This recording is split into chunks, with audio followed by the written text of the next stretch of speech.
Olá, eu sou Luiz Júnior, astrólogo, tarólogo. Tô sempre aqui, você tá muito acostumado, muito acostumada a me ouvir falando sobre astrologia, né? Mas hoje eu vou falar de uma coisa diferente, eu vou falar do tarô. Tô aqui abrindo minha caixinha, tô com meu tarô de Oswald Wirth aqui dentro, né?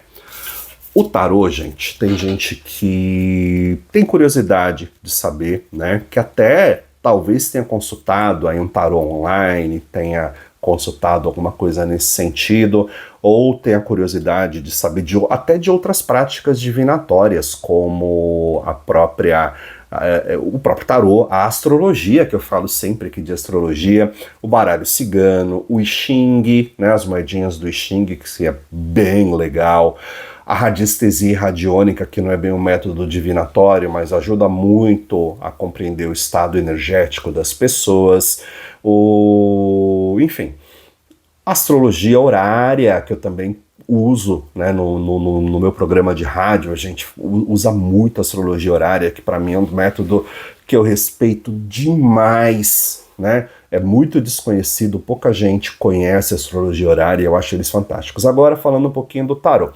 O tarô, gente, são 78 cartas, né? Que são as 22, são 56 cartas menores e as 22 grandes arcanos, né? Essa é a base para um tarô.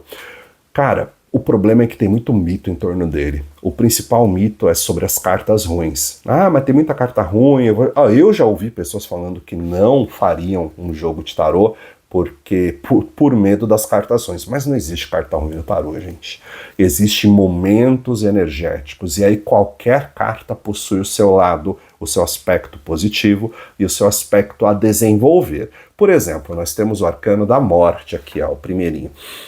O Arcano da Morte, ele assusta pra cacete, né? Porque você vê a morte e fala, nossa, é uma coisa que principalmente o Ocidente não sabe lidar muito bem. Mas a carta da Morte, ela se torna uma das principais cartas do tarô e uma das mais positivas, porque ela representa a possibilidade de você cortar da sua vida tudo que não serve mais, permitindo que outras coisas apareçam, que outras coisas surjam na sua vida, né? Tem diversos outros, a carta do louco, deixa eu ver se eu acho ele aqui. Eu não sei se eu vou achar o louco tão fácil, porque ele tá aqui embolado aqui no meio do tarô que eu tava jogando agorinha. Ó. Um exemplo, né? Não precisa ser do louco, pode ser aqui, o enforcado ou o pendurado, né? Ele aparece uma pessoa pendurada pelas pernas aqui, né? E assusta, as pessoas se assustam com a carta do enforcado, mas na realidade ele está falando de um período em que você precisa esperar um pouquinho para as coisas crescerem, para as coisas frutificarem, para o seu plantio dar certo, né?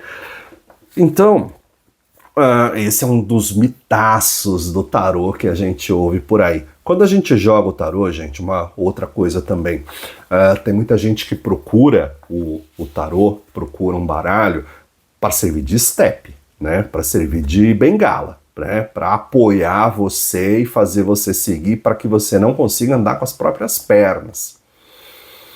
Olha que interessante. Quando a gente joga o tarô, eu não costumo determinar e falar para a pessoa vai acontecer tal coisa.